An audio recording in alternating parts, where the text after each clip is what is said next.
Hey there guys, today's video is about friendship, but first let's start with a story. So everybody settle in, get comfortable, find a spot, get your PJs on, get your pillow, get some snacks. Alright, here's the story. So 2 years ago, no maybe 3 years ago now, I decided to move to New York City all by myself without knowing a single person. I figured, oh well, there's millions of people in New York, I'll make friends with somebody, right?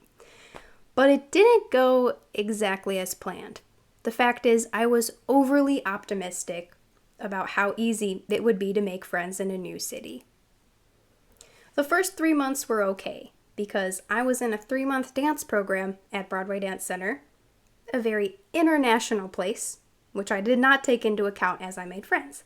I just made friends with whoever I clicked with, which happened to be a few girls from Australia and also New Zealand, which is as far away as you can get from New York City. So after this dance program ended, you guessed it, they had to go back home to Australia, New Zealand, and I realized, wow, I didn't make any friends that live here in New York City or that are planning on staying for longer. So I ended up being really lonely after that because I only ever hung out with them. So that's why I created this list of tips for you guys so you will not end up in this lonely fate. And these tips are really helpful to know because you might be the new kid more than once. Everyone's always moving for school, for jobs, for whatever. So these tips will come in really handy for you. All right, let's get started. Tip number 1. Start making friends before you even leave. Well, how do you do that? Ask your current friends, coworkers, acquaintances, who they know that already lives in the city that you want to move to. They can connect you with their friends, friends of friends. The other way you can start making friends before you leave is through friendship apps like Bumble BFF. I don't know, there's a bunch out there. And that way you can start getting matches before you arrive, so that when you do arrive, all you have to do is start meeting people in person. Tip number 2. Try out an Airbnb before you start renting an apartment or before you get a house, because that way you can get a lay of the land, see where you actually want to live, but also you can meet a local who is a potential friend. Tip number 3.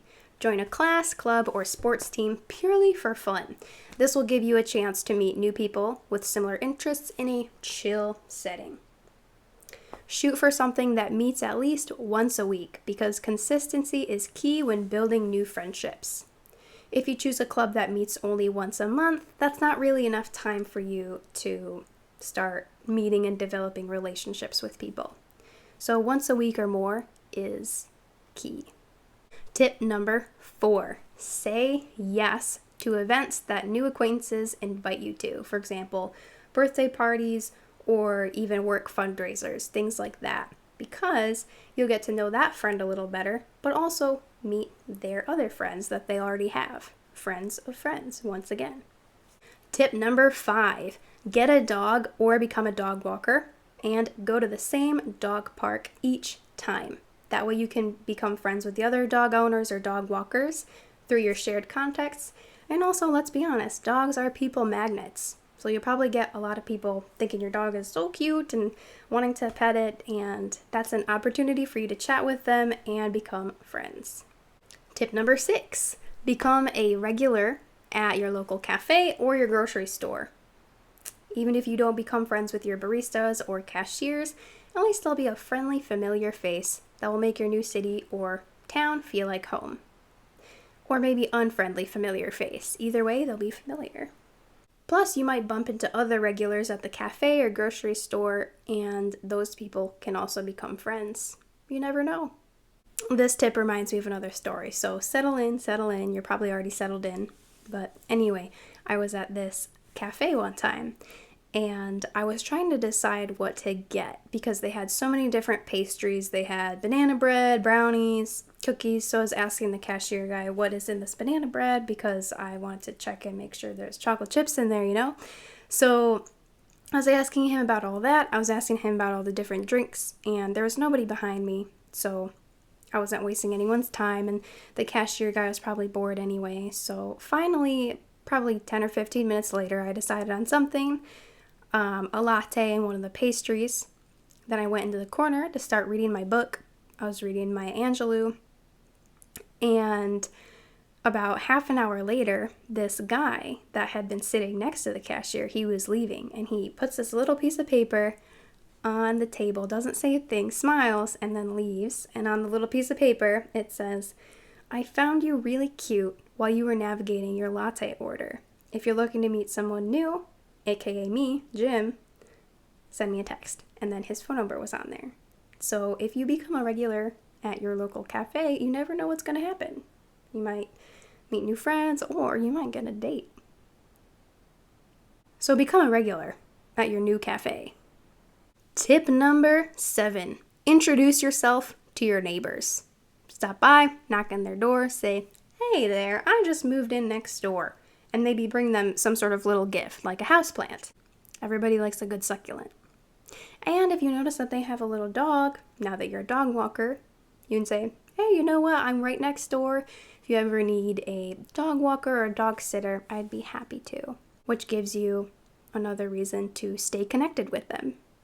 Tip number 8, make time in your schedule for friendships specifically, because new friendships need time to develop. For example, you could set aside each Saturday or every Wednesday and Friday evening as time to meet with new friends. Tip number 9, if you have coworkers, invite them over to your house for a game night potluck. This way, awkward silences will be minimized because everyone will have something to do. They'll be playing a game. And the potluck concept will make it easier on you because you won't have to provide all the food and such. Everyone can just bring whatever they want to share. And it will give you a chance to chat with your coworkers about something other than work, which will allow you to maybe find some commonalities between you guys.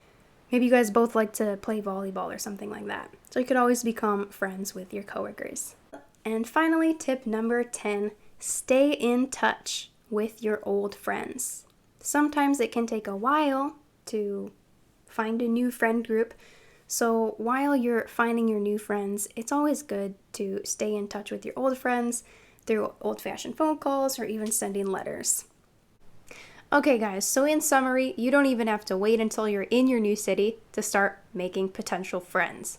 Ask the friends you already have what connections they have in that new city, and use apps like Bumble BFF to find matches before you even get there. Also remember that with new friendships, consistency and repetition is key. It takes time for new friendships to develop and become fully formed. Lastly, don't forget about your old friends. Stay in touch with them along the way. Alright guys, so take these tips on your new city adventure and let me know in the comments which tips you thought were the most helpful. I'll see you guys next time, and don't forget to subscribe. See you later!